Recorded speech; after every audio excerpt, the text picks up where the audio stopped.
You haven't met yourself yet.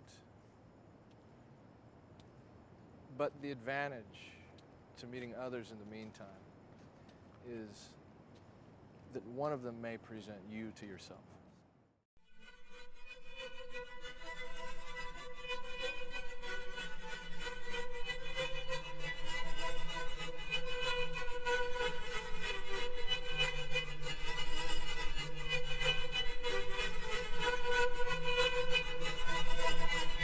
Sentient Creatures, a lecture series in the connected program of Log Society about consciousness, robots, and communication. At that stage, there'll be a 15-minute talk between he and I on the idea of artificial intelligence, because one of the aims of this entire lecture series is to bring people who are not professional artificial intelligence researchers into this debate to talk about what this evolving form of consciousness may or could or will be. And after that, there will be a 15-minute time period where we can all ask Mr. Sheldrake questions. Again, please wait for the microphone. And I will be quite strict in having people wait until the end to ask questions. And then after the talk is over, I plan a small informal experiment, anyone who wants to participate, in being able to see if any of us have the sense of being stared at. So I will give the floor to you, Mr. Sheldrake. Thank you.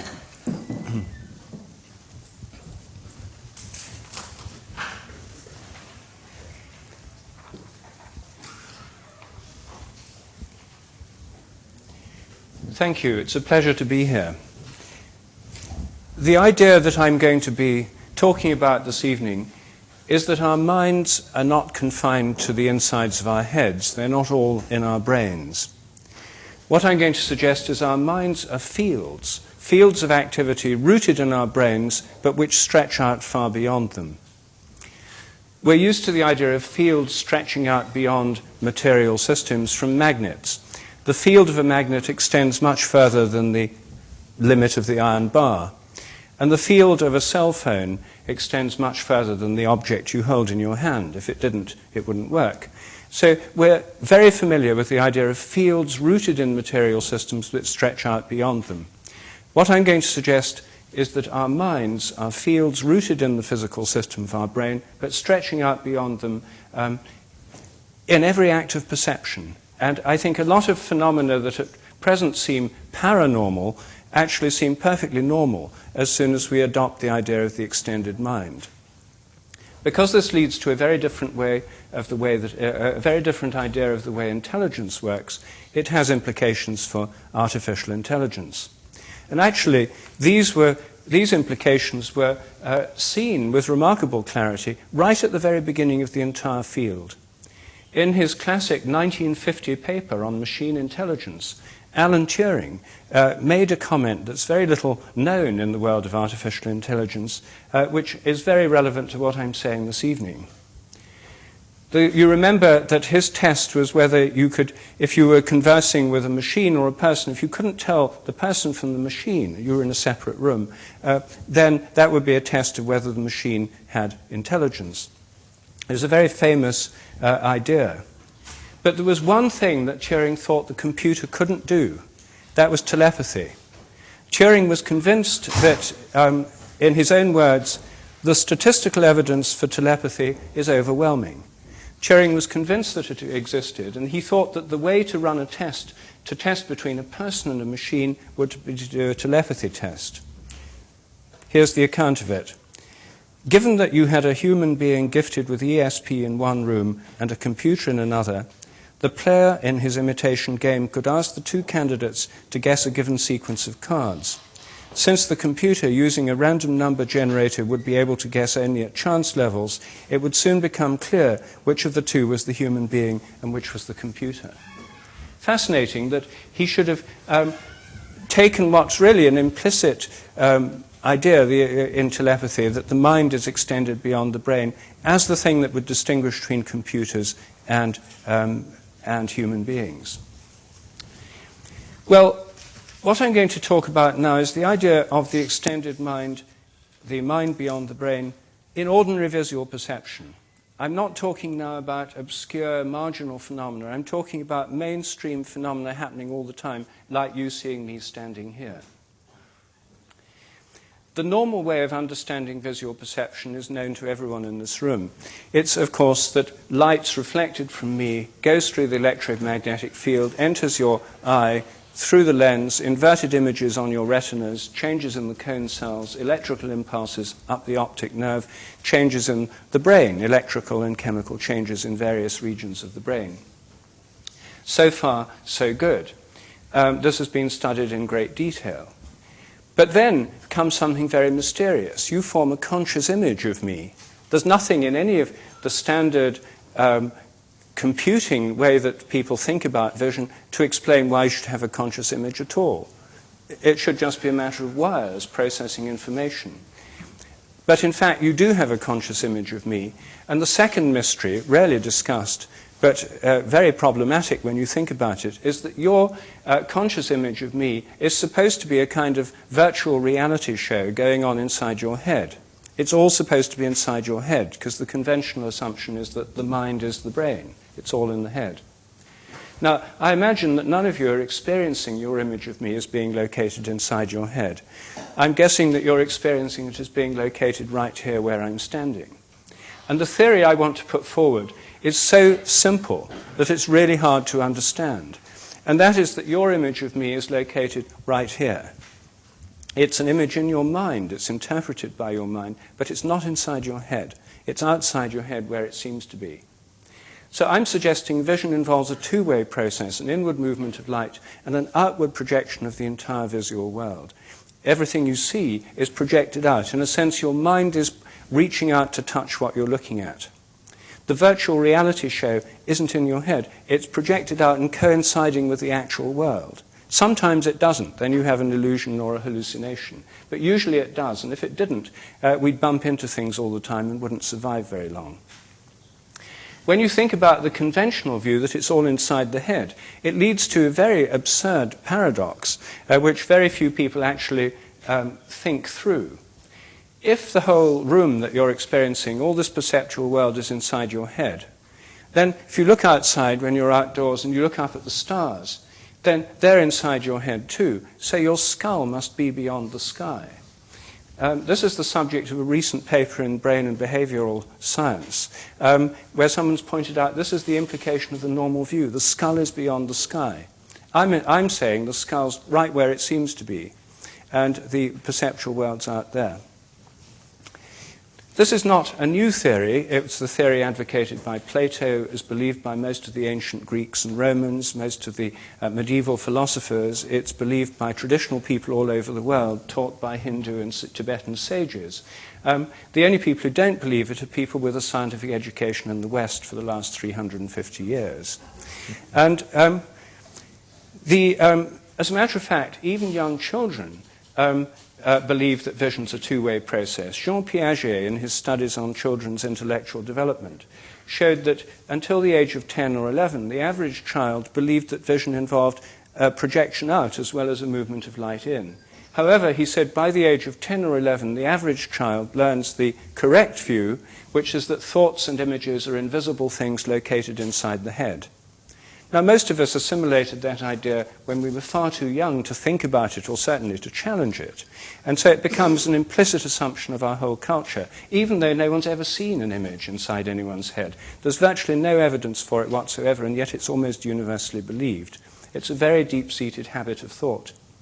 Even in the modern world, a number of philosophers have challenged the view and put forward a view similar to the one I'm advancing, including Henri Bergson, the French philosopher, Alfred North Whitehead, the British philosopher, and several philosophers working today. There's a British one called Max Velmans, who is advancing this view in a very sophisticated and convincing way. But I'm not talking about philosophy here. I'm talking about a scientific hypothesis. If our minds reach out to touch what we're looking at, then it means that we may even be able to affect things by looking at them. And this leads to quite a number of predictions. Imagine that you're looking at another person from behind. They don't know you're there. They can't see you, hear you, smell you, touch you. And you just stare at their back. could they detect your gaze? Well, the answer is this is a common experience. Most people have had the experience of turning around to find someone staring at them, or staring at someone and making them turn around. Surveys show that over 90% of the population have had these experiences. So I'm guessing that most people in this room would know what I'm talking about from personal experience. There is a slight sex difference. More women than men have experienced being looked at. More men than women have experienced looking at others and making them turn around. Nevertheless, the vast majority of both are familiar with this experience. So what's really going on? Well, it turns out it's very easy to test this. An extraordinarily simple experiment can be done to test this phenomenon. In its simplest form, this experiment involves people working in pairs. One of them wears a blindfold. I use these airline blindfolds because they're free, at least if you travel on airlines. And so the subject sits there wearing the blindfold. The person who does the staring sits behind them, at several meters behind them. And then in a random series of trials, they either stare at the back of the person's neck or look away and think of something else. So you're the subject, you're sitting here, you hear a click or a beep that tells you the trial's begun. Click. And then I have to guess if I'm being stared at or not. Well, right now, I just then guessed I was being stared at, and I was right.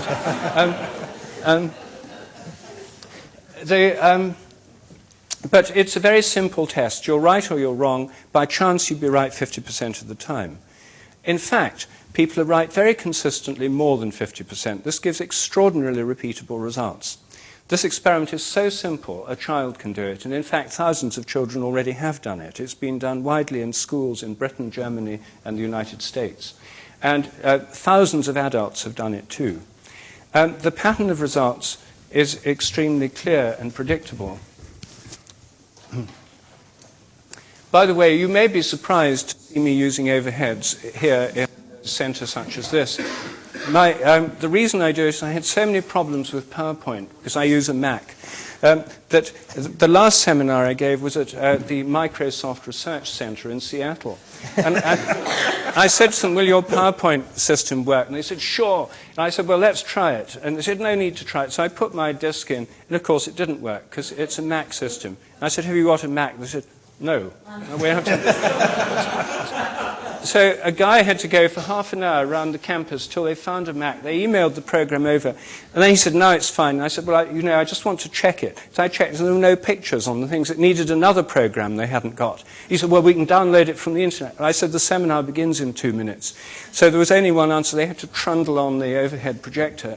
And I said, well, I always carry these. I've had so much trouble with PowerPoint. So anyway, here I'm using the overheads. This shows the results of trials which involved about 700 people. This is a sample of the kind of data we get. In the looking trials, typically we get about 60-40, 60% right, 40% wrong. In the not looking trials, virtually equal, the chance level, and the average is about 55-45%. This is a very typical pattern of results that occurs over and over and over again. When I first got these data, one of my skeptical colleagues, Professor Nicholas Humphrey, said that he was sure there was a statistical artifact here, and he suggested a better way of analyzing them, where each person who takes part is given an equal weighting. If people are more right than wrong, they're scored plus. If they're more wrong than right, they're scored minus. And if they're equal, then of course it's equal. And he said the effect would go away when I used what he said was a fairer method. Well, I did his method, and this is the same result according to the Humphrey system, which show huge effect. The statistical significance of this effect is about 10 to the minus 25. I mean, it's astronomically significant. This one's 10 to the minus 15. Why do we get this effect? My interpretation is that in the looking trials, if people have a sense of being stared at, it would work when they're being stared at in the looking trials, which is where we see it. In the not looking trials, people are being asked to do something completely artificial, namely guess when they're not being looked at. Now, most of us don't have a sense of not being looked at. People who are exceptionally vain may have it, but most people don't know when they're not being looked at. So at that stage, they're just guessing. and we get a chance effect. Same here. You see, it's not significantly different from chance, and this is 10 to the minus 25. This is a massive effect. Well, of course, this work has been challenged by skeptics, and one group of skeptics in England tried reproducing my experiment following my own methods. And here we see the results. A is the results of my experiments. B is the results of the skeptics' experiments. And as you see, it's exactly the same. They did this through one-way mirrors with tremendous insulation for sound. It was more rigorous than the way I usually do mine. I've done mine through mirrors and through all sorts of things that eliminate sounds and smells and all the rest of it. Theirs was one of the most rigorous so far, exactly the same pattern. They tried to explain it away as some kind of artifact of the randomization system. But in fact, you get the same pattern whatever randomization system you use. We now have an online version of this experiment where you can log on to my website and do the experiment there and then. It tells you, gives you all the instructions, you key in the results, and so on. And so this experiment is readily accessible. You can also download the instructions. And if any of you are teachers, you can do the experiment with a class of children as long as they're over about 8 or 9 years old. You get everything you need. You can download the randomized sheets to give to the children and so on. And the whole experiment can be done in a normal class within half an hour, and it costs nothing. This has now been done quite widely in schools in England, and teachers find that it interests children in science. People who had no interest in science before get interested, because here's a real experiment dealing with a real question. There's no standard answer in the textbooks. And there's always in every school people who are skeptical, those who believe in it. And here's a way where science can actually look at an unknown phenomenon. The largest test of this phenomenon in the world has been done right here in Amsterdam at the New Metropolis Centre, where some of you may have seen it. There's a most ingeniously designed computerized version of this experiment, where the instructions are given by the computer with a built-in randomizer. The results, it's one of the largest experiments ever conducted in the history of science. Last year, the total number of participants was 18,500. The statistical significance of the very positive results from Amsterdam has been calculated by a statistician here in Amsterdam as 10 to the minus 360. Well, this is sort of like more than the number of atoms in the universe. This is totally mind-blowingly significant. The experiment is still going on, and fortunately, 2 people from the New Metropolis Centre are here this evening who have been running and who initiated this experiment. And it is one of the, as I say, one of the largest experiments ever conducted right here in this city. In other words, in short, there's a massive amount of evidence for the reality of this phenomenon. There's no evidence against it. It fits with many people's ordinary experience. It's a phenomenon very well known to security guards, surveillance officers, private detectives. I've interviewed large numbers of people whose job it is to watch others, and most of them are very familiar with this. If you go on a training course to be a private detective, for example, perhaps most of you haven't, but if you do, very early on you learn that if you're following somebody, of course, you don't want them to see you. You don't stare at them, because if you stare at their back, they're going to turn around, see you, and your cover's blown. Of course, you have to look at them a little bit, otherwise you lose them. So these things are very well known in the military and the martial arts. You can train your sensitivity to people's intention and where they're looking at you from. These are extremely well known, especially among those who are professionals or who are trained in these areas. There are also things that happen with animals. Many people have found they can tell when animals are looking at them or when they're looking at animals. Many people find they can wake their dogs or cats by staring at them, for example. And I think these things are probably very common in the animal kingdom. I'm suggesting that animals also project out their perceptual world just like we do. There's nothing specifically human about this. It's the way vision works, I suggest.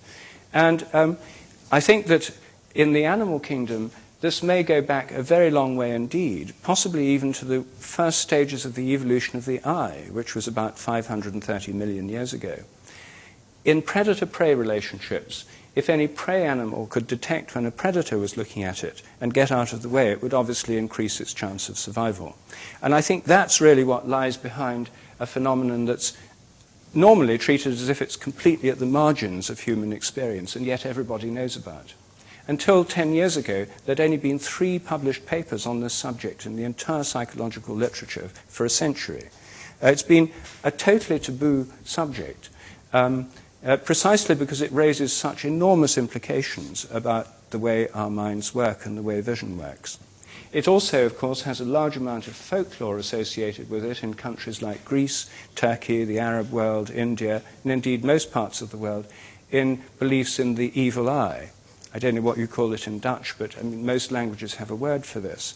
And it's believed that the evil eye, looking at somebody with anger or especially with envy, can have a negative effect on what's looked at. That makes sense against an evolutionary background of predator-prey relationships. I'm not saying the evil eye really does harm. I don't know. No one's ever done experiments on it. But I think there's a huge background, evolutionary background, that underlies this folklore. I think it's because of the folklore that it's been so strongly taboo, as well as the fact it goes against the standard theory of the mind being in the brain. Oddly enough, it also works through closed-circuit television. It's well known to security guards in department stores, shopping malls, police forces, who survey people through CCTV systems, that if you look at someone really intensely, they can sometimes pick it up and start looking around to see where the hidden cameras are. I've interviewed quite a lot of people in the security industry, which is particularly well developed in Britain. We have more closed-circuit television spy cameras than anywhere else in the world. This seems to be a fact of life. This has also been tested in laboratory experiments using closed-circuit television. The experiments have been done in a number of countries, including Britain and the United States. In those experiments, people don't guess if they're being looked at. They have their skin resistance measured with electrodes on the fingers. It's like a lie detector test. It measures emotional arousal through small degrees of sweating that occur when adrenaline is released. So people are monitored for unconscious physiological responses. They just sit there. They can read a magazine if they like. Meanwhile, in another room, another building, someone either looks at their image on a TV monitor or they look away and think of something else. People's skin resistance changes significantly when they're being looked at on a closed-circuit television system. This has been replicated several times, in fact, many times. The only non-significant results have come when skeptics have done the replication, have done the looking themselves, admitting afterwards that they were thoroughly bored and weren't looking very hard. So it's easy to understand why it didn't work under those conditions, but with everybody else, it's worked in a remarkably repeatable way. So I think the next step really would be to do it live on television.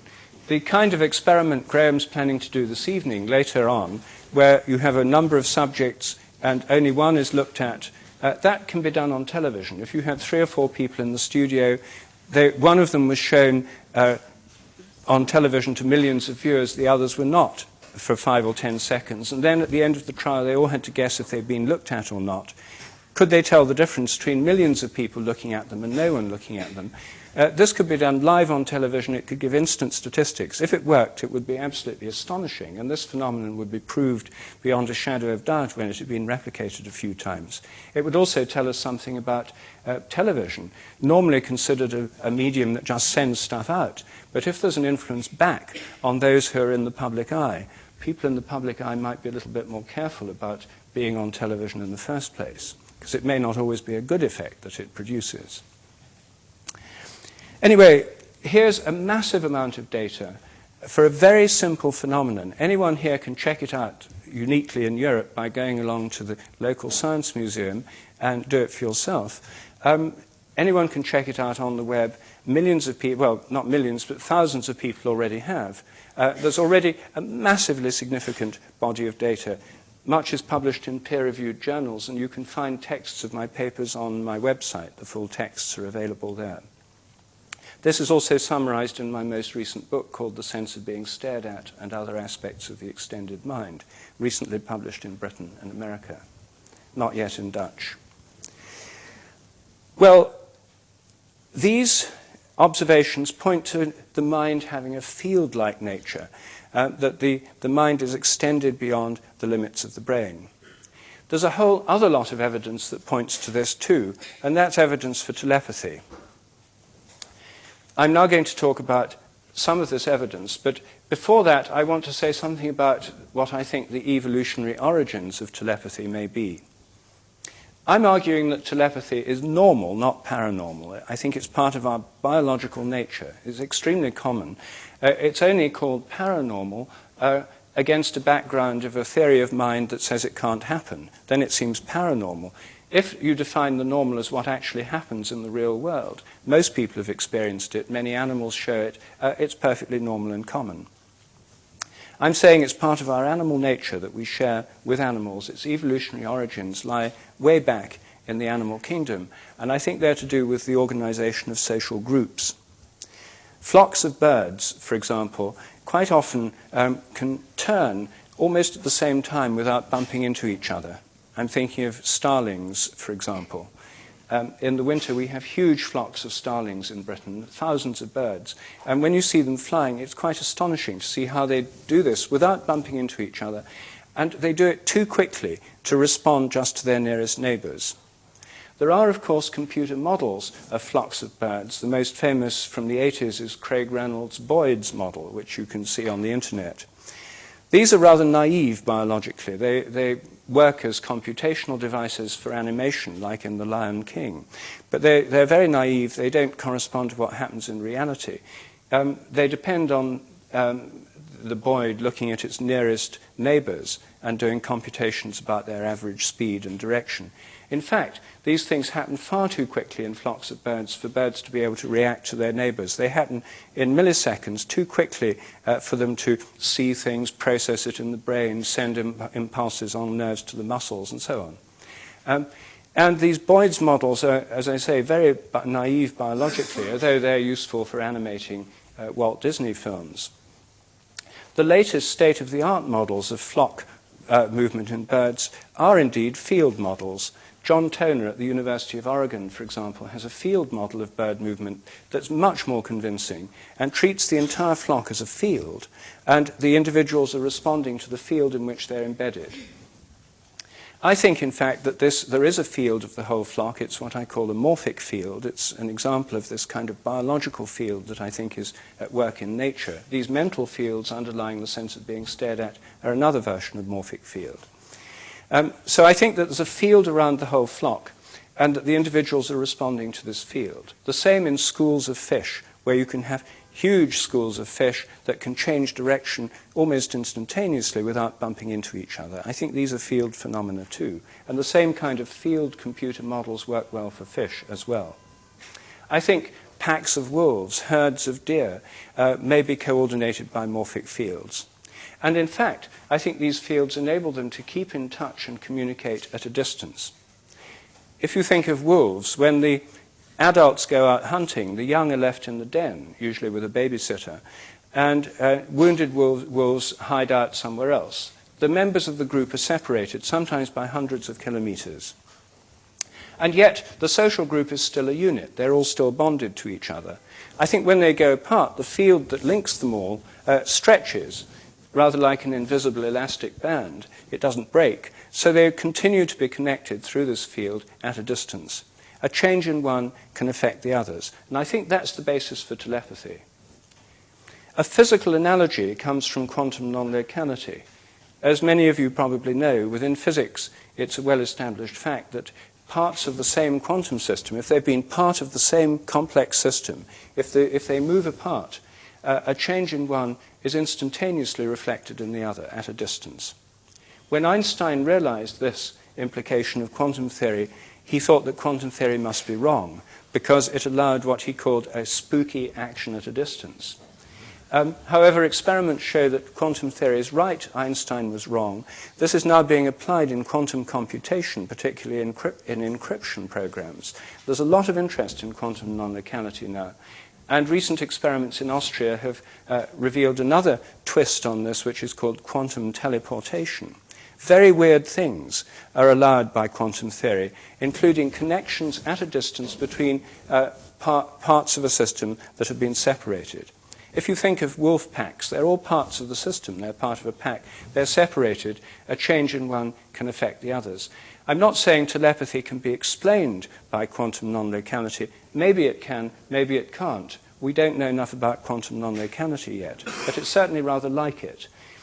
Quantum non-locality is also doesn't fall off with distance, which appears to be the case with telepathy as well. So it's the best physical analogy for this process.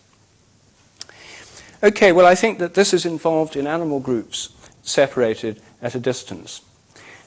It's hard to work with wild animals, but it's much easier to work with the animals we know best, like dogs and cats that live in our own houses.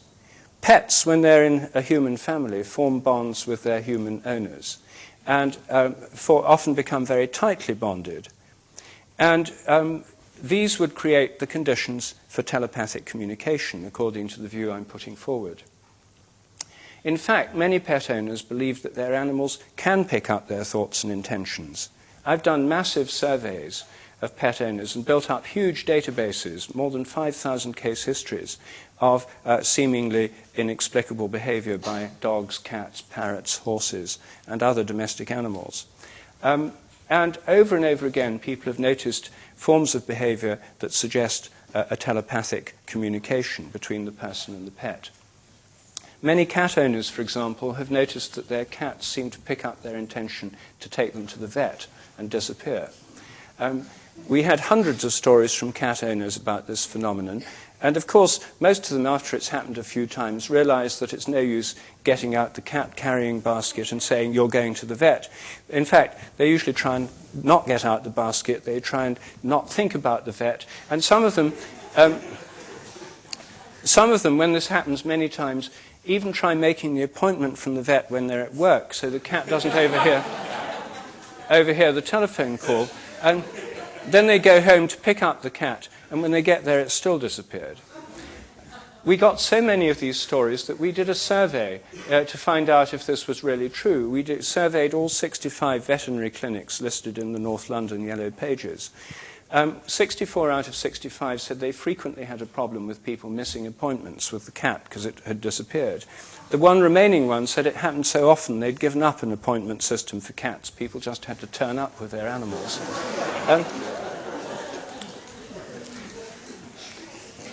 Many people have found that dogs anticipate being taken for walks. Nobody thinks it odd if the dog anticipates it at a routine time or if they see the person getting out the lead or putting on a coat or boots. What surprises people is when, say, they've been doing some rather boring work, they finish halfway through the afternoon at the computer, they think it's a nice afternoon, I'll take the dog for a walk. They feel like a change. And many people have found that in that sort of situation, within 30 seconds or so, the dog comes bounding into the room, excited and obviously anticipating the walk. We've done actual experiments on this where we've shut up dogs. We did it with a woman with 5 dogs. We shut them up in an outbuilding with a video camera there to film them continuously. Most of the time they just lay around. Then at random times, she thought of taking them for a walk for 5 minutes before actually doing so.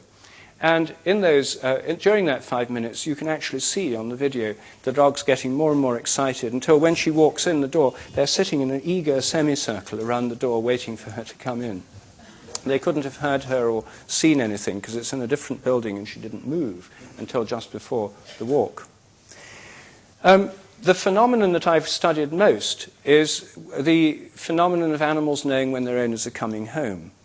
Many people have noticed that their dogs or cats or other animals seem to anticipate the arrival of a member of the household. They go and wait by a door or a window. Again, if this happens at a routine time, no one thinks it's very strange, nor do they think it's strange if it's only a minute or two before, because the animal could have heard familiar footsteps in the street, the crunch of car wheels on the gravel, or other obvious clues of that kind. Some animals do it 10 minutes, even half an hour beforehand, when the owner is still miles away, even traveling by train or public transport. That begins to look much more interesting. We've done a survey of dog and cat owners and find that this is in fact remarkably common. We've done this survey in Britain and in the United States. And about 50% of dog owners in a random household sample say their dogs anticipate the arrival of the member of a member of the household. Cats do it less. British cats, for some reason, do it less than American cats. We don't know why. Yes, these are all Californian. But even in California, they don't do it as much as dogs. Now, this doesn't necessarily mean cats are less sensitive than dogs. It may just mean that some of them are less interested. Anyway, a lot of cats do it too. We also have cases of rabbits, ferrets, and a range of other species that do it. All of them, however, are mammals and birds. We haven't yet got any return-anticipating goldfish or stick insects. Well, if anyone does have these, I'd like to hear about them, because fish, reptiles are something that seems very rare in, probably because they often bond less to people. Well, we've done actual experiments on this. We've built up a huge database of cases, literally about 800 cases of dogs, about 500 of cats that do this. And then we set up actual experiments. What happens in the experiments is that the owner goes at least 8 kilometers from the house. They don't know when they're coming home. They have a pager, an electronic pager, and at randomly selected times we page them to go home. So that no one knows in advance when they're going to go. So they get a signal and they go home. In many experiments, to avoid the familiar car sound argument, even though dogs couldn't possibly hear a car 8 kilometers away, we have them come home in taxis to avoid any familiar sounds. In fact, the biggest expense in this research has been the taxi bill. Meanwhile, we videotape the place where the dog waits continuously the whole time the person's away on time-coded videotape, which is later evaluated by a third person, blind, I mean metaphorically blind, because they don't know what's going on in the experiment. Obviously, they can't be really blind, otherwise they couldn't do this. They then note down the exact times to the second when the dog goes to the door. So we have a complete objective record, quantitative data about this behavior. I have a wonderful film of this, but I'm not going to show it tonight because we don't have time. I'll just show you some of the quantitative data. These show the results of some experiments we did with a dog that lives in the north of England. These are averages from a series of trials with long, medium, and short absences. These axes here refer to 10-minute periods after the owner went out. So it's the first 10 minutes, the second 10 minutes, and so on. And these are the number of seconds that the dog goes to the door or window during that 10-minute period. You see, they do go a little bit when they're just out and about. Usually they go to look at cats walking past or to bark at dogs, or if there's a noise or disturbance, they go and look out. It's clear they're not waiting when you see the video. But because we don't want skeptics to say we're using the evidence selectively, we include all the data, even though it's obviously not waiting behavior. This filled circle here is the final 10 minutes of the time, well, not the final 10 minutes, it's the first 10 minutes of the actual return journey, when the person's actually in the car going home. And as you see, the dog is at the window by far the most, highly significantly most often, when the person's actually on the way home. But this anticipation starts even before they're in the vehicle going home. It's when the person gets the command to go home or forms the intention to go home that the dog starts waiting, before they're even in the vehicle. And this happens from at least 8 kilometers away. Well, this seems pretty clear evidence for something like telepathy. It's certainly not explainable in terms of any normal means. However, there are a lot of skeptics who don't want to accept this kind of data. So I've had to deal with every conceivable criticism. And the one that came up in England from one of our leading skeptics was that people were cheating, that the some electronic device, like a cell phone, her flat, her parents then activated a high-pitched dog whistle that people couldn't hear that caused the dog to go and wait at the window. I asked this skeptic, I said, okay, you go and do your own experiments, check whether there's any hidden devices. And he did 3 experiments under the same conditions with the same dog.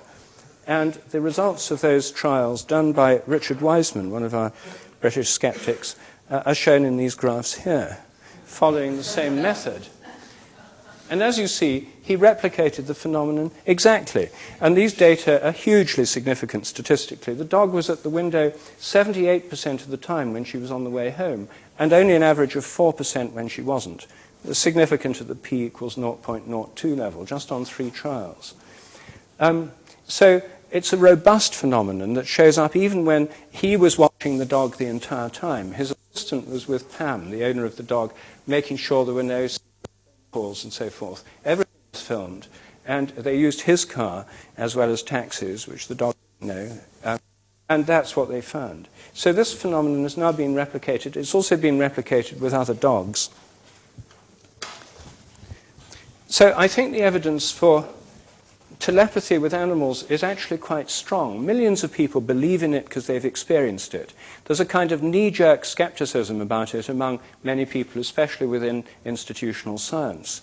But this skepticism isn't based on any actual evidence or detailed studies. It's simply based on the general principle, this can't happen because the mind's in the brain, therefore nothing like this is possible.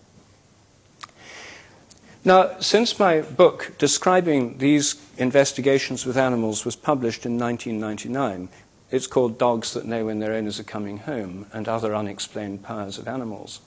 I've had many more cases have come to my attention, and some of the most remarkable concern parrots.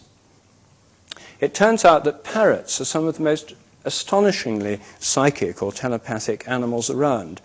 And when you have a parrot that can speak, that can use language meaningfully, then this becomes even more interesting because their responses can be verbal. I heard about a remarkable parrot of this kind from an artist living in New York called Aimee Morgana, who told me that her African grey had a vocabulary of hundreds of words. She'd been inspired by Irene Pepperberg at MIT, who's done a lot of work showing that African grey parrots can use language meaningfully. She's proved they can use words in an abstract way. They're better at language use than chimps or gorillas that use American Sign Language. No one thought of looking at parrots to start with because it was assumed they couldn't possibly use language and use it intelligently because they're literally bird-brained. Well, these parrots, in fact, do far better than the apes, and what's more, they do it in actual spoken language. You don't have to learn sign language. They do it in English. And Aimee's parrot, or admittedly it does it in English with an American accent, but her parrot now has a vocabulary of 900 words. Pepperberg's parrot, Alex, has a vocabulary of 200 after 20 years. Aimee's parrot's only 5 years old, and it has a 900-word vocabulary. It speaks in meaningful sentences. It has a theory of mind. It attributes feelings to others. It uses the word I appropriately. This is off the end of the scale of anything ever observed before. I've introduced Jane Goodall to this parrot, and she's now been there to visit on quite a number of occasions and thinks this is one of the most interesting animals in the world at the moment. So just the use of language and what it tells us about the animal mind is totally mind-blowing. But relevant to, in the context of today's discussion, what's important is that this parrot seems to pick up telepathically what its owner is thinking. She noticed this quite early on. She'd be reading a book, for example, about something, and it would comment on what she was reading about, or looking at a picture, and an advertisement of a car in a magazine sitting at the other end of the room, and it'd say, "That's a nice black car," when she was looking at a black car. I went, on my first visit to her in New York, we set up a simple test where we looked at some pictures in another room. And she was sitting there looking at a picture of a girl on a card, and from the next room I heard the parrot say, unmistakably, "That's a girl." It seemed to pick up what she was thinking or looking at. It also picks up her dreams. It sleeps in her bedroom, and she's often woken from her dreams by the parrot commenting on them. I describe several incidents in my book, The Sense of Being Stared At. One of them is where she was dreaming about pressing a button on a tape recorder that she was tape recording the parrot with. And the parrot woke her up by saying, "Press the button," just as she was doing that in her dream. Well, this was so extraordinary that we decided to set up an experiment to test this under rigorous controlled conditions. How we did it was we made a list of key words the parrot knew that you could represent by means of pictures, photographs. For example, telephone, water, flowers, words like that. We then got a third party to find pictures from a photo source that corresponded to these words, put them in sealed brown paper envelopes, shuffle them so they're completely randomized, and then neither I nor Amy knew what was in any envelope. In the experiment, she is in a separate room on a separate floor from the parrot with all doors closed, no sound transfer possible. She opens the next envelope in the series and looks at the picture for 2 minutes, while the parrot is filmed in another room on camera continuously, time-coded videotape, and we then see what the parrot says. In some trials it didn't say anything at all, but in many trials it said exactly what she was looking at. We had all the tapes transcribed. We've done 150 tests. We've had all tapes transcribed by 3 independent transcribers, blind, who didn't know what was going on. All the results have been statistically analyzed completely independently. In fact, they've been analyzed right here in Amsterdam by Professor Jan van Bolhuis, who's at the Free University, a professor of statistics. And so he's done a completely independent statistical analysis. The effects are staggeringly significant statistically. What I'm going to do now is show you a video of some of these experiments. It obviously only shows a few minutes. You wouldn't want to see the hundreds of hours of videotape that we've got. This shows a selection, and of course it shows some of the more interesting episodes. It shows you some of the cases where you really don't need statistics to see that this parrot is picking up, or seems to be picking up, what she's looking at in another room. I should just say, we'll see the video in just a moment, but I should say before we do that when the experiment starts, the only voice you hear is the parrot. That's the only soundtrack you're hearing. Some people find it hard to believe it's a parrot because it sounds so like a person. We do, however, have subtitles because this was made for British audiences and it does speak with an American accent. So you'll see this experiment now with Nkisi and Aimé Morgana. For copyright reasons, we're not going to be able to stream this, so those who are watching the streaming version of this will only see a little bit of it. You'll be able to hear it. But I'm afraid we can't stream the whole thing on the internet. So could we see that? No, please.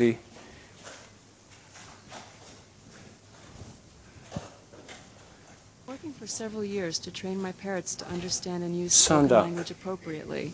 Due to their ability to communicate through meaningful speech, I discovered by accident that they seemed able to read thoughts. They would often describe vocally what I was looking at, reading, or even thinking that they could not have known of any other way. I had never done anything to try to train or reward them for this. They just seemed to do it as part of their expression of our bond. Could we have it a bit louder? This was happening so frequently that Rupert Sheldrake and I decided to perform these controlled experiments to study it.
Okay, there's the split screen with the camera on the left going downstairs now with Aimé to film I'm going to her. show you these pictures, okay? Meanwhile, the camera on the right is continuing to show the you parrot's tell me? cage.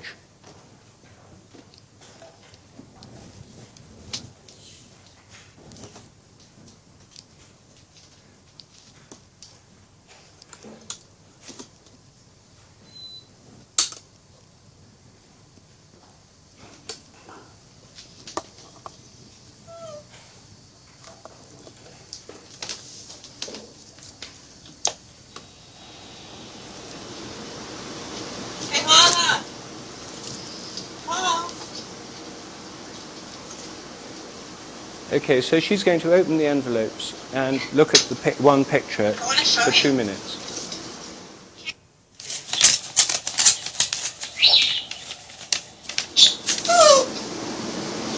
You can put the chicken flow. See you later. We're gonna go pick some flour. Yeah, your brother can pick some flour. Yeah, man, go pick some flour. We're gonna go camp some flowers about. We're gonna pick some flour. Just pick some flour. Just go barefoot here and get the flour. Look at pick the flour. Yeah.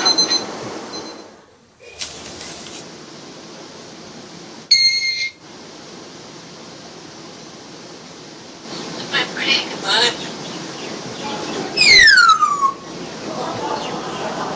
Come on, pretty, take a look.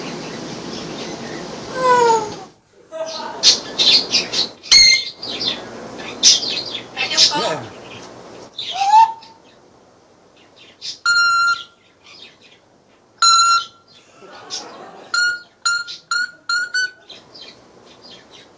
See, American phone noises.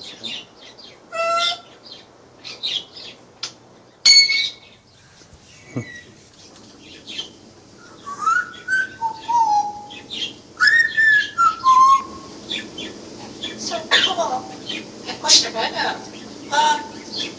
This one's obscure until you'll see a close-up in a minute. That there's a guy with his head out of the car window, which is what Amy was actually looking at when he said, "Put your head out."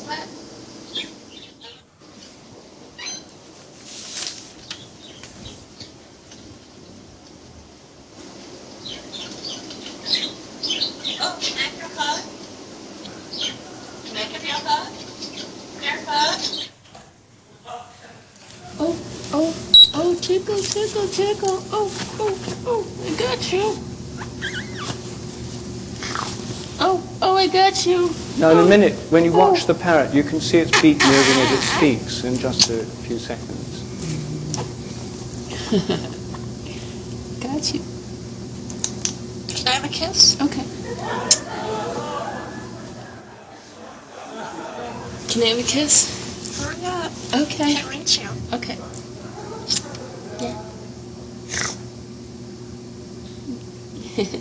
Okay, thanks.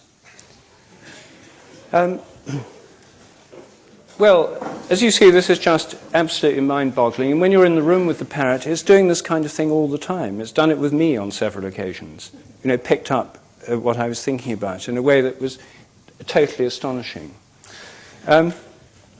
Well, I don't have very long left, so I'm going to have to rush ahead and say that one of the things we found with animals was that a lot of animals seemed to know when their owners were going to call on the phone. They'd go and get excited, they'd go to the phone. Some cats would even knock the phone off the receiver and meow into it when it was their owner calling, but ignored calls from insurance salesmen and others. So this led me into an interest in telephone telepathy. There's a strange interference. This led me into an interest in telephone telepathy, which I think is by far the commonest kind in the modern world. We've done surveys that show the great majority of people have had the experience of thinking of someone for no apparent reason, then that person calls, or knowing who it is when the phone starts ringing. How many people in this room have had that kind of experience with phones? Well, that's certainly a pretty high proportion. Some people, of course, most people have had the experience of calling someone who says, "Oh, that's funny, I was just thinking of you." What's going on? The skeptic will rapidly tell you that it's just chance coincidence. You think of people all the time for no reason. Most of the time they don't phone and you forget it. But when they do phone, you think it's telepathy and it's an illusion. That's the standard armchair argument, but there's not a shred of evidence to support that hypothesis. I've now been doing a series of experiments in which we have 4 potential callers. We've done a huge number of experiments now.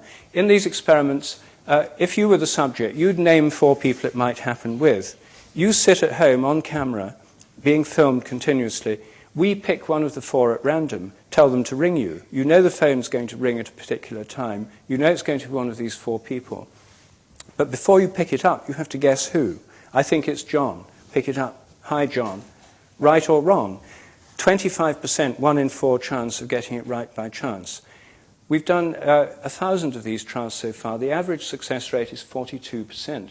This is hugely significant statistically. We've done some experiments that were not filmed. We've done these trials not filmed. The success rate in those trials, the chance expectations 25%. The actual success in those was 40%, probability 4 times 10 to the minus 16. In the filmed experiments, there's a higher success rate, 45%, probability 1 times 10 to the minus 12. These are massively significant effects. Most people score positively in these tests. They're immensely reproducible. We've looked into the effects of distance. We've had callers from Australia and New Zealand to England. It works just as well. It's not distance dependent. With phones, you can do it over any distance you like up to the Antipodes. We also compared familiar and unfamiliar people. You'll recall the hypothesis is that telepathy works social. Where we've had half the callers familiar, the other half unfamiliar. With the familiar callers, the success rate's over 50%, massively significant. With the unfamiliar ones, it's at the chance level. This is interesting because much parapsychological research on telepathy, like those Rhine card-guessing experiments, has involved total strangers. And I think one of the reasons parapsychology hasn't advanced faster is that they've ignored the biological basis for this. They've worked with complete strangers where you wouldn't expect an effect, and they often don't get one. So these telepathy experiments show amazingly repeatable results. We've got very similar results in email telepathy experiments. Email telepathy is the latest development, evolutionarily, of telepathy. You have 4 potential emailers. You know you'll get an email at, say, 9 o'clock. At 8:59, you send an email to me with your guess. So I got it stamped on the email what time it was sent, 8:59 and 13 seconds. At 9 o'clock, the person who's been picked at random emails you, and they send a CC to me. And so it's stamped on the email 9:00 and 25 seconds or whatever. So we know the guess is made before the email is sent. And again, with 25% is your expectation, 42% is the success rate in our unfilmed tests. P equals 1 times 10 to the minus 18. In the filmed experiments so far, we've only done 90 of them so far, P equals 0.001. These are massively significant. We have an online version of this under test at the moment, and it should be going online quite soon. This would then enable anyone to do telepathy experiments with their friends by email, free of charge. I'm hoping that will generate massive amounts of data, shock and awe levels of data, which I think should help to clear the logjam there's been on this field of research for so many years. If you can get reproducible results massively replicated, the argument's over. And I think we're within a very short distance of that actually happening. I may be absurdly over-optimistic. There may be flaws I haven't thought of. But I can assure you, most of the hard-hitting skeptics in the world have already had a long, careful look at these data and have failed to find flaws. Some have found minor faults, which we've now rectified. But basically, the phenomenon seems robust. I'm going to end by showing a film of one of these telephone telepathy experiments that was done recently in Britain for television. They wanted to see if they could do their own experiment for television. They didn't take my word for it. They wanted to reproduce it themselves. I offered some of my own subjects for this, and they didn't want those. They said, this is television. We want celebrities. So they recruited a 1980s pop group, a girl band of sisters, the Nolan sisters, and did it where 4 of them are in one in the studio. Actually, it was a bar in Soho. And the other one was in a hotel more than a mile away. And the test was to see whether one sister could tell when the others were calling. So you can actually see one of these experiments for yourself right now. Could we have the next video, please? This, again, I apologize to those watching the streaming thing. We cannot show this on the internet for copyright reasons.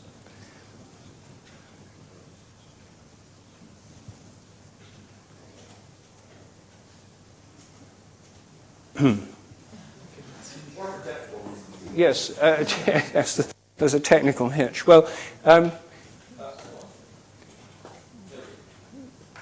incidentally, this telephone telepathy experiment is quite simple to do. All these things make great student projects. And the instructions are on my website if you want to run your own. And it is quite simple. Oh, no.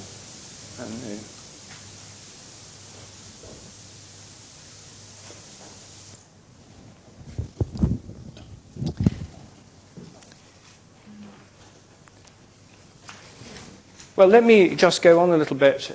We'll come to that, I hope, in a moment. What I'm talking about really is a field theory of the mind. And if computers are ever to simulate minds, I don't think they're going to be able to do it by digital sort of standard type of technologies. I think there's going to have to be computers that work on a field principle. And the other thing is that morphic fields work, I believe, by influencing otherwise random events. They impose patterns on random events. Computers don't have randomness within them, and when they do have apparent randomness, it's usually pseudo-random number generators. So for a computer to be able to have a morphic field working in it, it would have to have real randomness. How are we getting on, technically?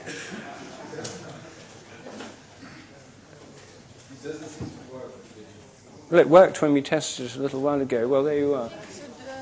Disruption in the videotape. So you mean the tape is broken, is it? well, It worked when we... it doesn't play. So The play indicates it's playing, but there's no signal coming out.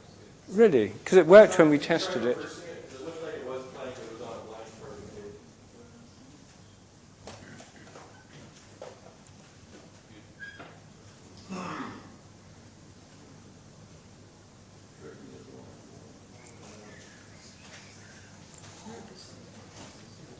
Well, how odd.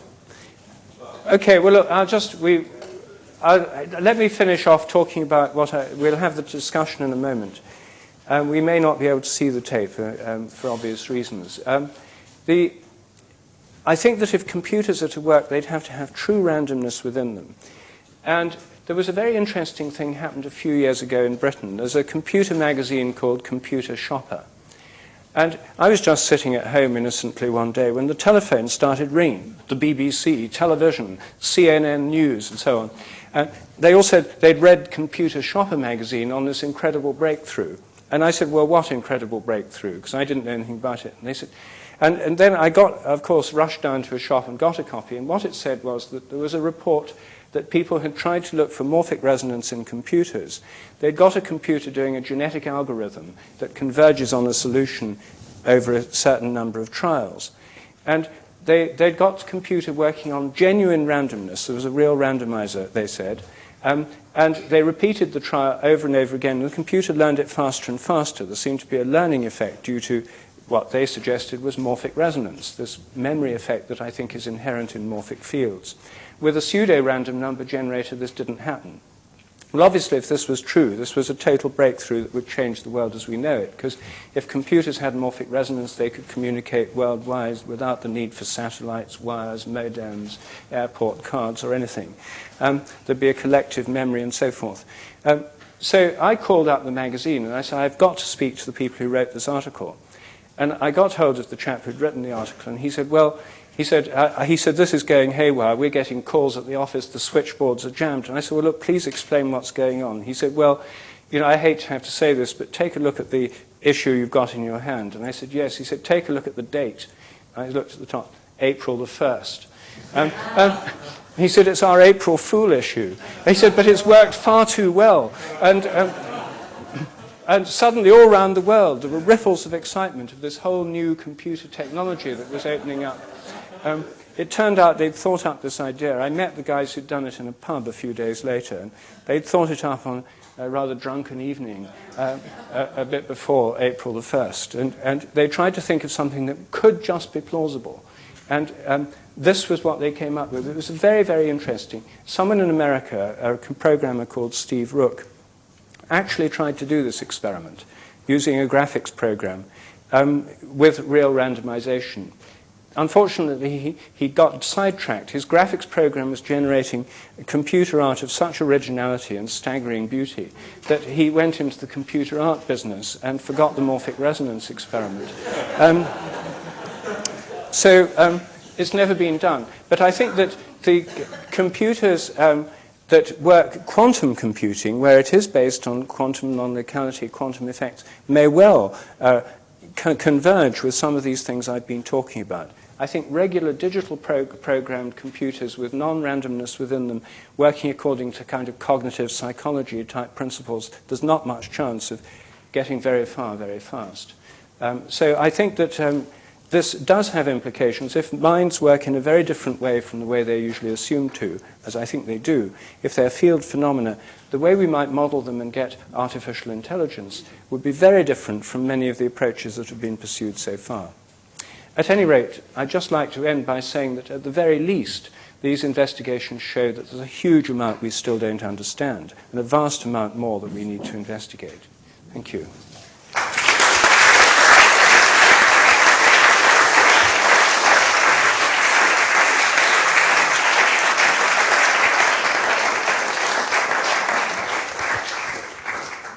Thank you very much. And I'd like to continue with that discussion for till a quarter after the hour. And then we'll open up the floor to I'm sure there's a few questions in the house.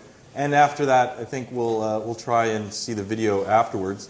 Because, you know, Murphy's Law is such that Murphy was an optimist. So we could probably remove that if it's blocking people's views, because we won't need that anymore. Here, I'm going to do that right now.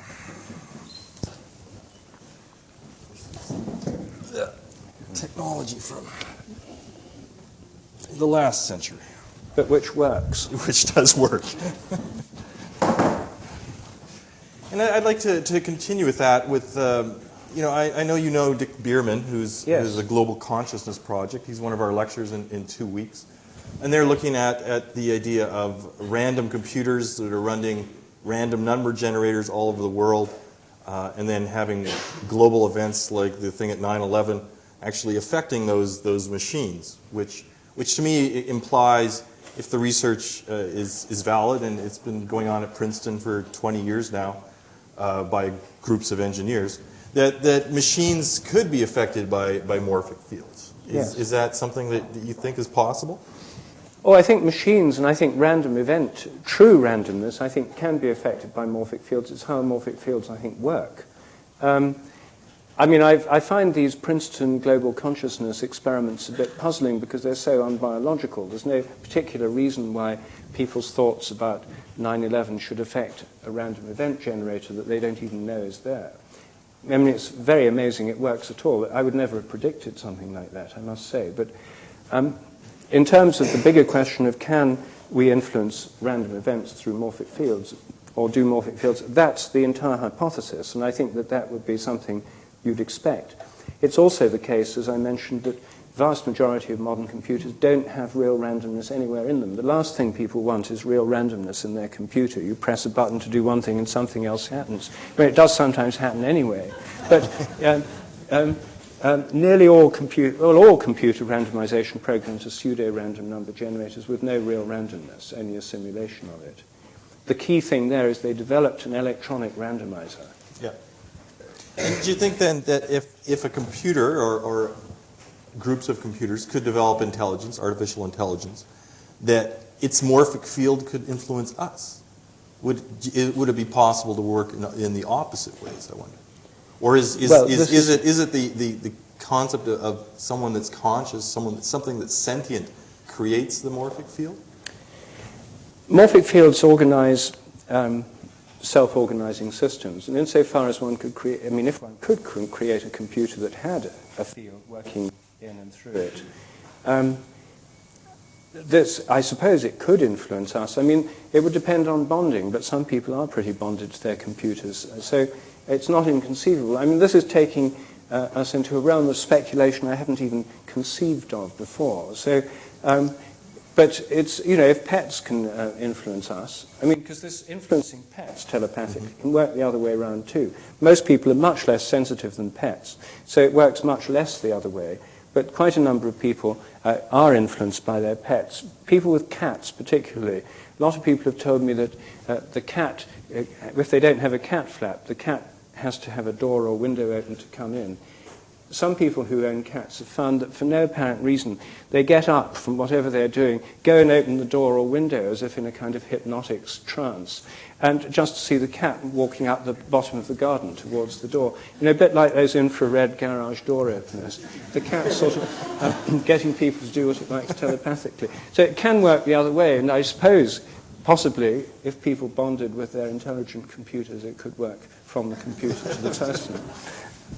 Well, I think it's interesting you brought up Alan Turning's experiment, and I think that's an interesting model that he, you know, one of the founders of this field of computational analysis, artificial intelligence, was someone who was thinking of this, because, you know, the things you research are considered outside the realm of science as such, and I think, you know, the field of artificial intelligence is also outside the realm of science because it doesn't exist yet.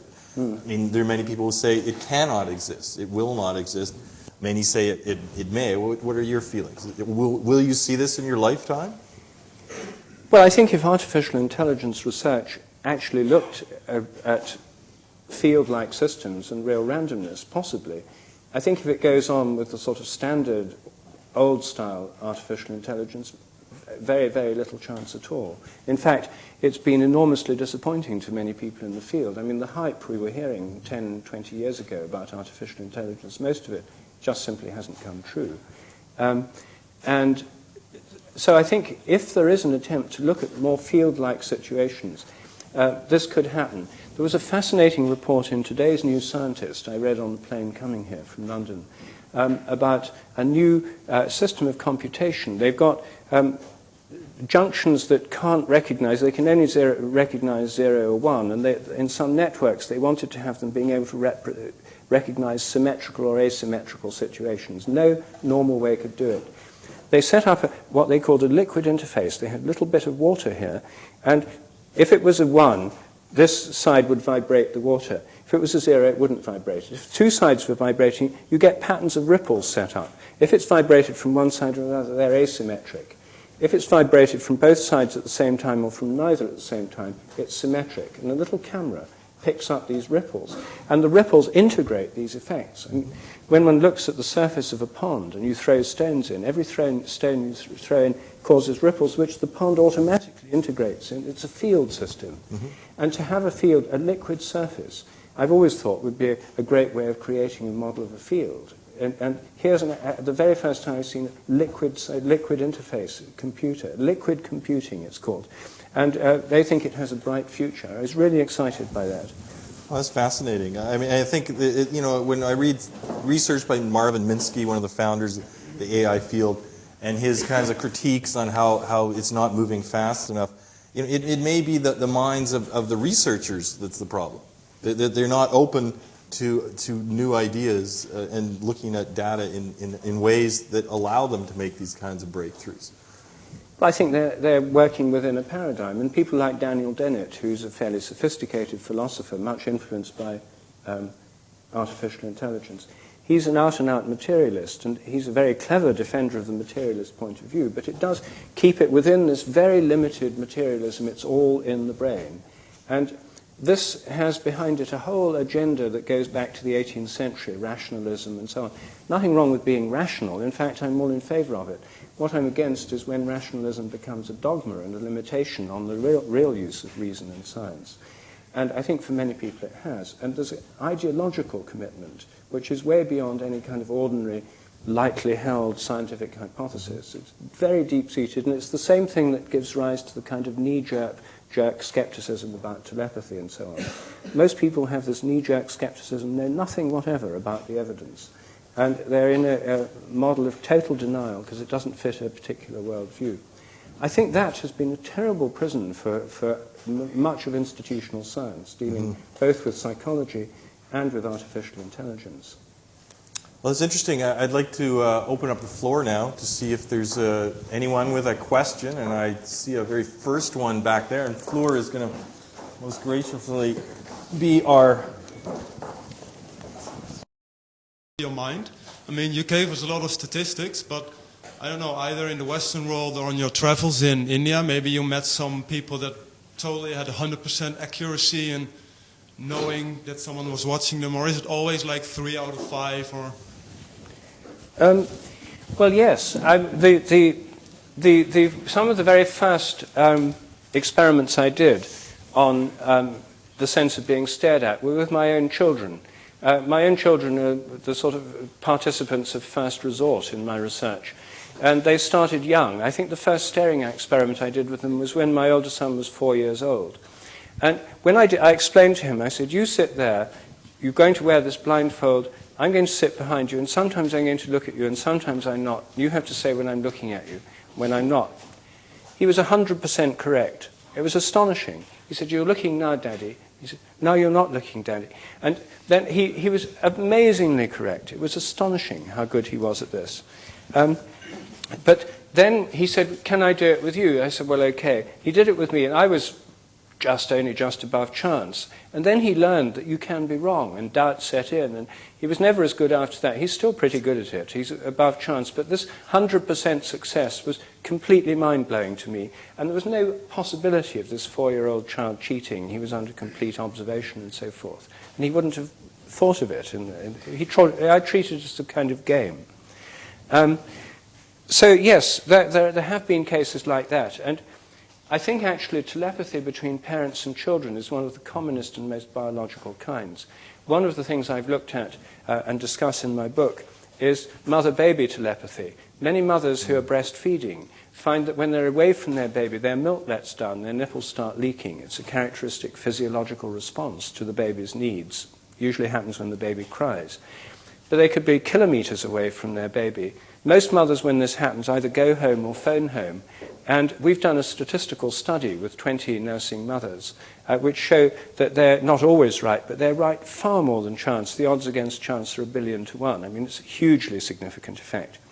I'm longing to get a filmed version of this, where with a split screen, on one side you see the baby waking up and crying. The other, the mother in a supermarket, for example, she'd have to not to wear breast pads for this, but you'd see damp patches spreading on her blouse. We haven't yet managed to do this on film. We got another question. Rob? I can imagine, and I was wondering, it could have an evolutionary benefit, of course, to develop such a thing instead of not having such a thing. A child who's almost drowning, shouting for his mother, which is half a kilometer away, but not seeing its child, yes, would have an immense benefit of survival. So you could imagine that if such a thing would exist, yes, that it would be evolutionarily developed already, yes, much more than it is now. Well, this is a good point. The thing is that I think that these things do happen a lot. In my collections of case histories on human telepathy, a very large number are from mothers who say that they suddenly had an urge to go home and their child had an accident, or even when the children are grown up. It happens most between mothers and daughters, because women are definitely better at these things than men, just as most people assume. That quite often, a woman will tell me, oh, well, I suddenly felt I got to phone my daughter and I found she was really depressed. She just had a row with her husband. She still needs to phone. Yes, but the thing is that in traditional societies, there've been, unfortunately, our anthropologists have failed us terribly, because when they went and studied traditional societies, they went with the rationalist mindset and dismissed all this stuff as mumbo-jumbo. But travelers in Africa and Asia, and my own experiences in India, have shown these things are taken for granted far more there than they are here. Almost everyone who's lived in Africa is astonished at the way they know when people are going to arrive, they know when they're needed. Someone will suddenly say, oh, I've got to go because my mother needs me, or the child's sick. It does happen a great deal in traditional societies. In our society, I don't think it's that humans have lost this kind of thing. I think modern Western people have lost it. Not even in the West, despite every discouragement, it still goes on to an amazing degree. But I think that it's simply discouraged by our official system. A lot of people are told, don't be silly. Most people, if they have telepathic experiences, prefer not to talk about them because they know that educated people are not meant to believe in it. And children are not encouraged to develop these. They're discouraged quite often. I think that looking at, it's a much fairer test of your point to look at pre-technological societies where these things are taken for granted and do actually play a part in the way they lead their lives. They're taken for granted. So I think that the evolutionary benefits are probably real, and I think that I have in my book a chapter on the evolution of telepathy. I think this is a whole field yet to be explored, but I think if it happens, it certainly has a selective advantage, if it happens at all. And I think it may happen very widely in the animal kingdom. If I had the chance, I'd investigate these things in non-Western societies, because I'm sure we'd find they're much more common. When does Western society start? Well, I think I'd look at, for example, in Africa and India, among the non-urbanized middle class, people in villages. And in the West, I think less educated people are generally better at this than more educated people. And children are generally better than adults. So I think I'd look at children, relations between mothers and children, parents and children. Works with fathers too. Most of my own telepathic experiences have been with my children. In fact, I had one with about Alan Turing. I was in a taxi with my two sons in London. We were going to Paddington Station. They were playing in the back of the taxi. And we passed a house with a blue plaque, and it said, Alan Turing lived here. And I thought, well, shall I comment on it? I'd never noticed it before. And so I thought, well, there's no point in mentioning it, because they'd only say, who was Alan Turing, Daddy? And about a minute later, my older son said, Daddy, what's the name of the man who cracked the Enigma code during the war and who invented computers? And I said, why, Alan Turing? Why did you ask? He said, oh, well, some boys were talking about it at school. They'd seen a television program a few days ago. I just suddenly thought of it. So I think that actually those are the places to look. Another question here? Over here. I just have a very technical question, just because I don't understand. When you say real randomness is sort of the place to look in computers for, I don't understand what the difference is, because, well, every computer can create random numbers, and that is random in my idea, but I'm not a computer. No, they can't actually. They can't. A program is inherently cannot duplicate random. There's a program that generates a random sequence. It may be the decimal points of pi, or it may be generated by an equation. But if you start the equation at the same place, it'll give the same sequence every time. It's a totally predictable sequence that looks random. The difference between that and a real random event like quantum noise or really random things like quantum randomness is that if you repeat the real randomness, you'll never get the same thing twice. These things, you start the program, you press the button, it'll come out with exactly the same sequence over and over and over again. It's programmed to produce a pseudo-random sequence. In the program, it may be random, may have randomness in it over a period of time, but over the long run, it will repeat itself. So, anyways, and we got a question over here. Do you think that speech is counterproductive for telepathy, or can it coexist, as you thought that telepathy is originated from the animal kingdom? Well, I think that speech and telepathy coexist, and I think that, in fact, my view is that telepathy is probably going on all the time, even when we're using language, because I wouldn't expect it simply to stop existing when you start speaking. And in fact, as you saw with the parrot experiment, you often get telepathy to do with speech. A lot of married couples have the experience that one of them will say something and the other says, oh, I was just thinking that. So it can express itself in words and in language. So I don't think it's speech that inhibits telepathy, and I think it works with it. I think that particularly when it's to do with the communication of visual images, many people have told me that they can be trying to describe a film to somebody, and if they do it in words, the other person doesn't get it. If they think the pictures while they're describing it, they say the other person suddenly gets it, what they're trying to talk about. So I think the communication of quite a lot of information, even in ordinary communication, may involve a telepathic component. So I think it can work along with speech. Of course, it would be hard to prove that. But one of the things that's particularly interesting here is communicating mathematical ideas. Roger Penrose, who's a famous Oxford mathematician, who's worked quite a lot on the question of artificial intelligence and its possibility, comments in his book, The Emperor's New Mind, that he's always been amazed at how he can get a new mathematical idea no one's had before and can communicate it to someone else just by a few marks with chalk on a blackboard. He said, you're certainly not getting the visual image of the idea. You're not really getting the full experience of the idea from a few marks of chalk. But suddenly someone will get it. Now, he doesn't explain it as telepathy, which I would think. He says he's a Platonist, like many mathematicians. He thinks that he's tuned into an ideal, eternal mathematical thought form in the mind of God or in somehow beyond space and time. And the other person suddenly gets it and tunes into this Platonic idea. Most people would find that very weird. Most mathematicians like that, though, because they are Platonists, generally speaking. But I think a much simpler explanation is that it's telepathic. And so I think mathematical telepathy is actually rather a good area to look for this. I think we're running it short here. I think this will be one of the last questions. I'd like to hear from you. Yes, as a cat could control its owner, now if a person would catch on to the techniques of the morphin fields and get in there, then in theory that person would be able to control a whole city or even a larger area. Well, the thing about morphic fields of social groups is that the people, for telepathy to work, it usually depends on people being bonded. Now, there is a certain level of bonding, I suppose, in an entire society.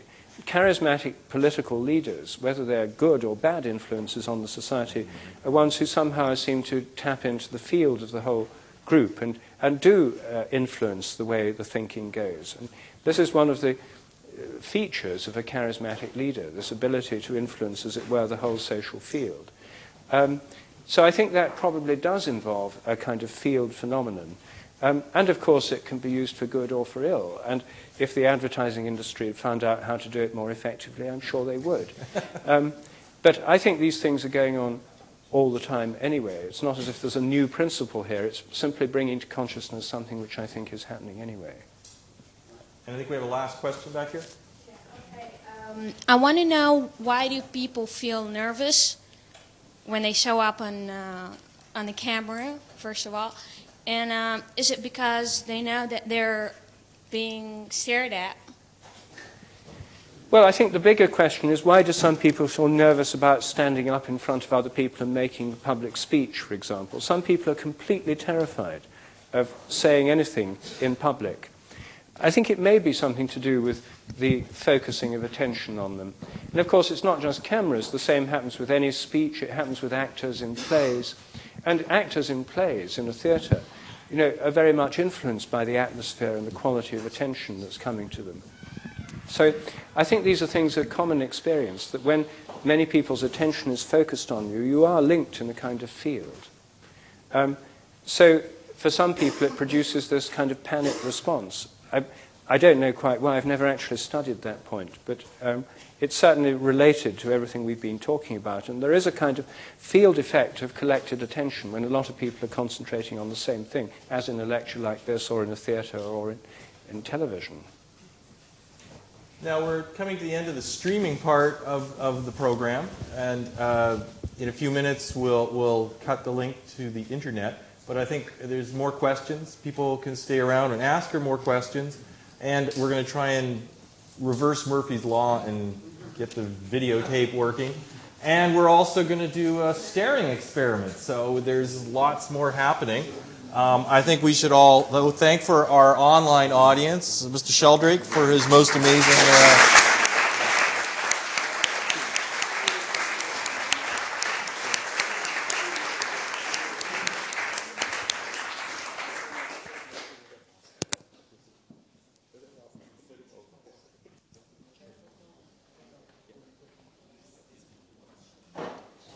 Let's have a few more questions. Okay, well, we're going to... I'm going to fall. Wires.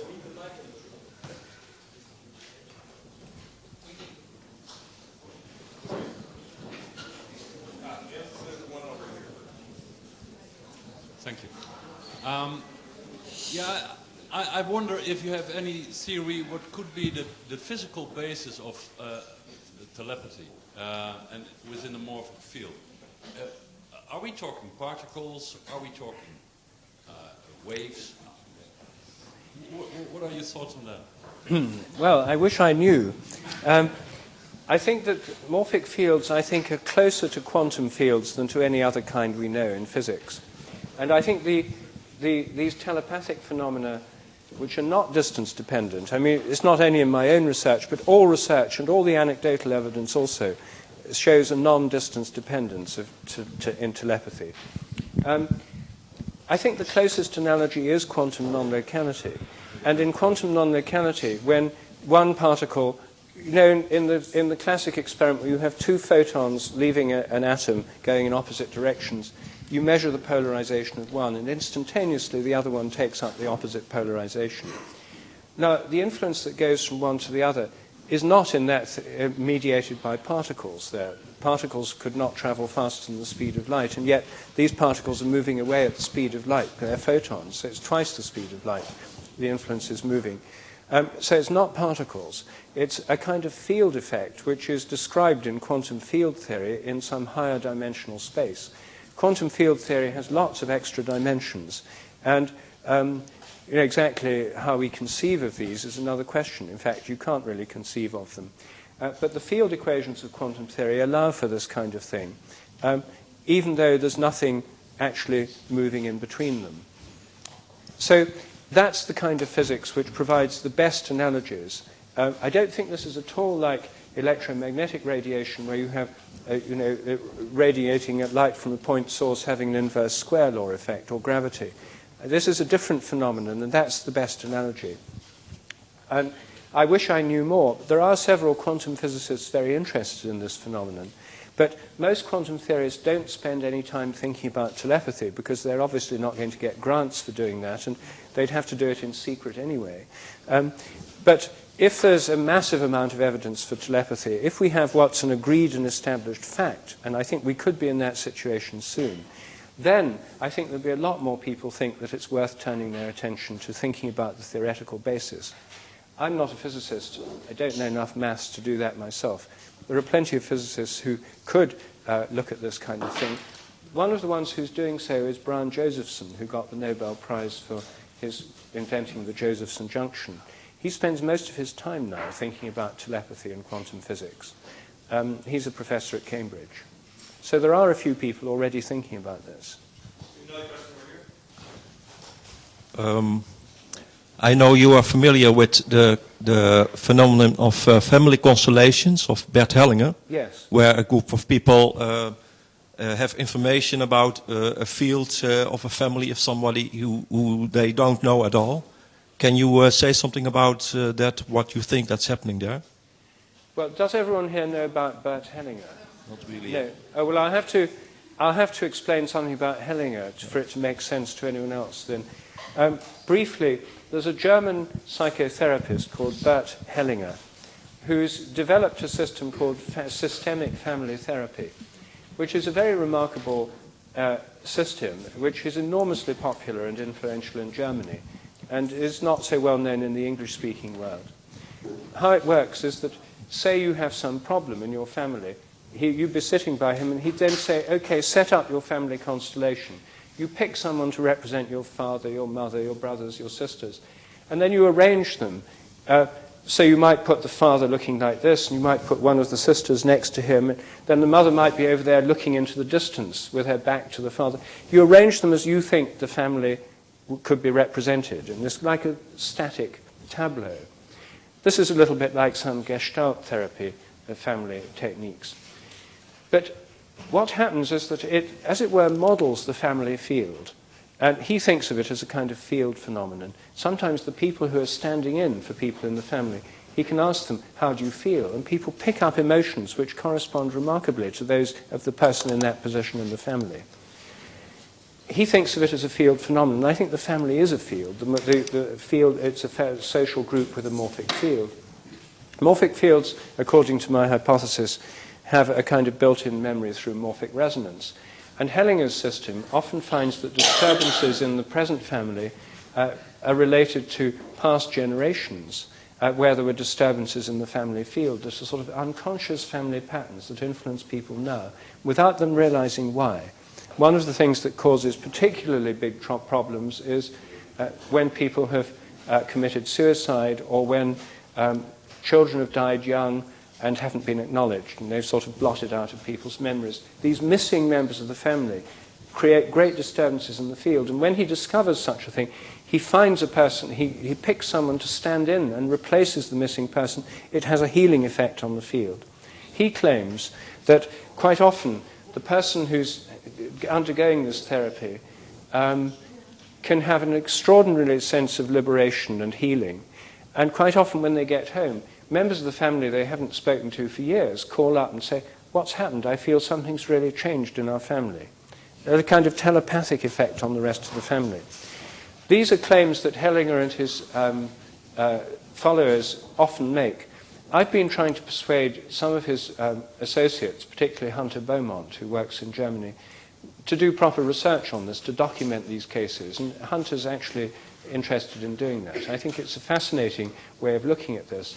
Normally, of course, like most psychotherapists, they just do their thing and then they go on to the next patient. They're not so interested in research or documenting these things. But I think it would be fascinating if they do. Okay, we got another question here. Yeah. Well, actually, the zero distance is a very interesting point because it has great implications that no matter what you're looking at or thinking, you are it. You are in conjunction with it.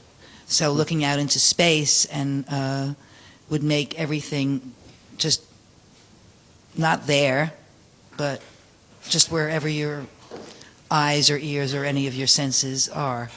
So this implication could manifest in such a way, it seems to me, that it's almost like folding space, in a sense, or the superstring theory that makes, everything out there almost intelligible or unintelligible.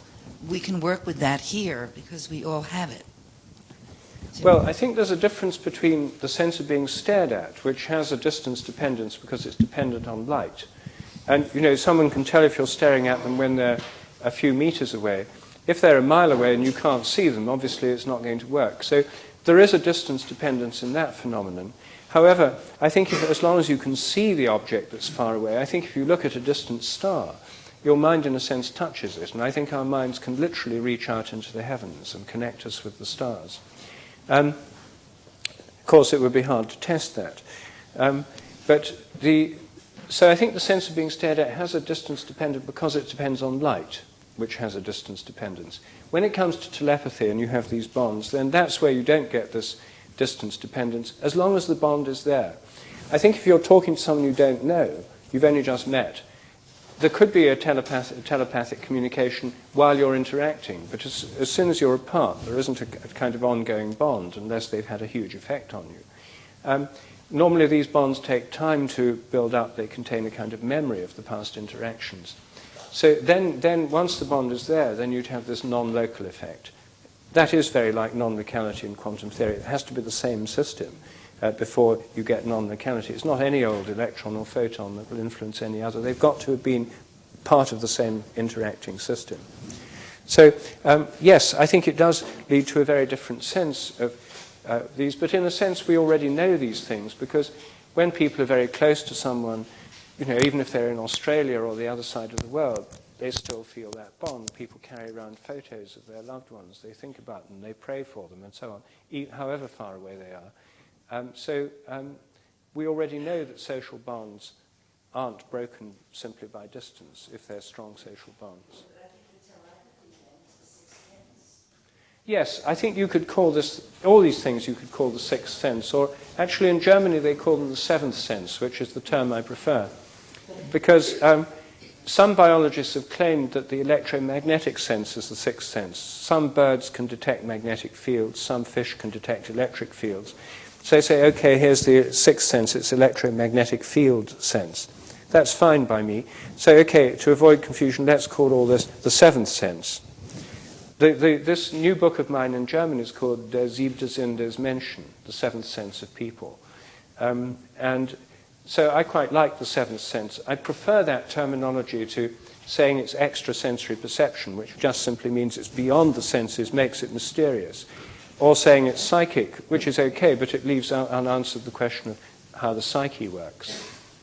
I think we're going to take one last question. We're going to have a break, and then we're going to come back for hopefully more questions, video, and experiments, if that's all right with everyone involved. It's fine with me. But, okay, maybe two, you're really insistent. Okay, 2 questions. And then